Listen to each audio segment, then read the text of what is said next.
So beautiful. Okay, so that's coming up, but of course there you have it. This morning we are going to be heading to the Naval Park, and Emily Lumper is standing by, hopefully warm this morning. Hello, Emily.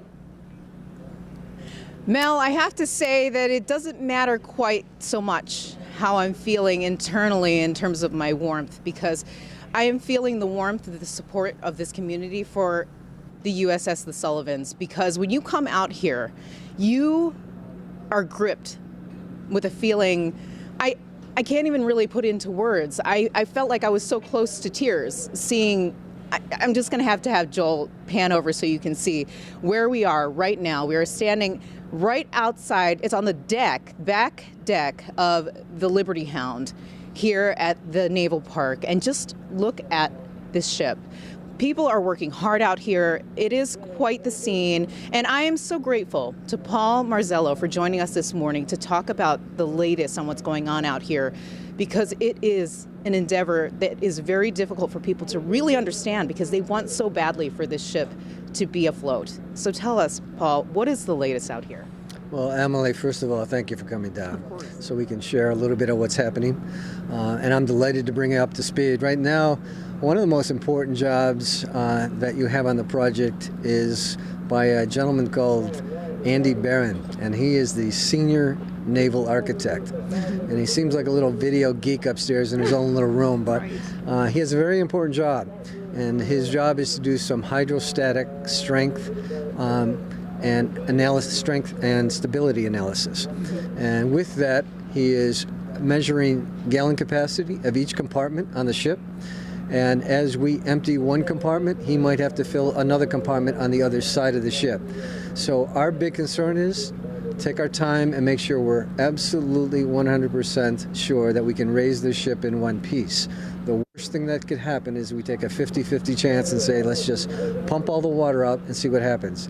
That's not going to happen. It's very strategic. That's so interesting. I'm so glad you said that. Being able to explain that it's not about how quickly we can get this ship out of the water. It's about how well the job is done, and being able to explain to folks what exactly is happening. I don't think people understand that you're moving water within the ship in order to make sure that the ship doesn't get more damaged in this process. So how many folks do you have here working right now? There are 62 people on staff working that have come in from all over the country. A couple have been flown in from outside the country. And there's a team that's comprised of the Coast Guard, BIDCO, TNT, Miller Environmental, and of course the Naval Park has our own people involved. But it's a unified command, in which case every morning at 0700 we meet. We put a daily brief together, a plan of action, and at 1200 at noon we have another meeting which we talk about what has happened and how we might need to adjust things. And then we meet again at 1600, which is 4 o'clock, and kind of wrap up the day and debrief and talk about what we're going to do the following day. When you come out here, I know, Paul, your heart and soul is tied to this area, and this must be heartbreaking to see every day. And it's hard to believe. It's just been 2 weeks since that first hull breach and this started to happen. What are you doing to keep spirits up? This is day 14. And one of the things that we talked about this morning was people may get fatigued. They have sacrificed quite a bit. We're here, including myself, this is day 14, 12-hour plus days. So people are going to get tired. We don't want mistakes to happen.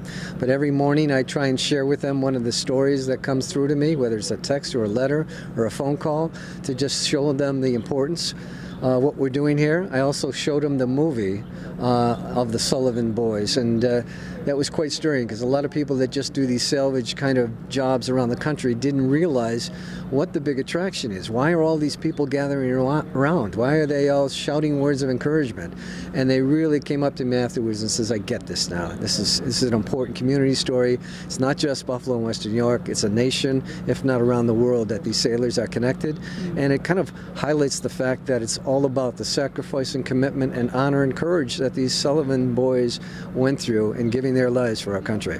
And you know what? It's good that you mentioned that, because there are plenty of folks out there in the community who might be watching right now who are thinking, I want to come out there, show my support. Is it the best idea for folks to come out here? And if they do, where should they go? Because there are certain areas that they should not be in. Absolutely. So there is a containment zone. There's safety fencing that goes all around the perimeter of the Naval Park for the most part. So we would please ask the public to stay away, honor the fencing. The areas that you can come, it's the patio that we're standing on right now for Liberty Hound Restaurant, so maybe that's the hottest ticket in town. Also across the commercial slip over by the Long Shed building, there's a great vantage point there, and people have been gathering there every day. So there are some spots to watch, and I have to say, you know, with all the commotion that's going on, there's a lot to see.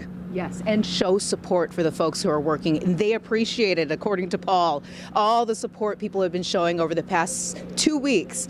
And I have to say, we have so much more to talk about, because one of the big questions is, how is the weather affecting the work out here? Because this is an ongoing effort. There's still a lot going on. But we're going to talk about that with Paul right after we come back from this quick break. And I really do, again, I have to say, appreciate you letting us be here for this very inside look at what's going on here at the Naval Park. We'll be right back. But Mel, we're going to send it right back to you in the meantime. Fantastic. That's some really great information. Thank you, Emily, and thank you, Paul. And of course, we'll be back with you in just a moment to get more of some more information on USS The Sullivans. And of course, you can jump online, find out about the efforts to save this ship on WKBW.com and also on this website, savethesullivans.org.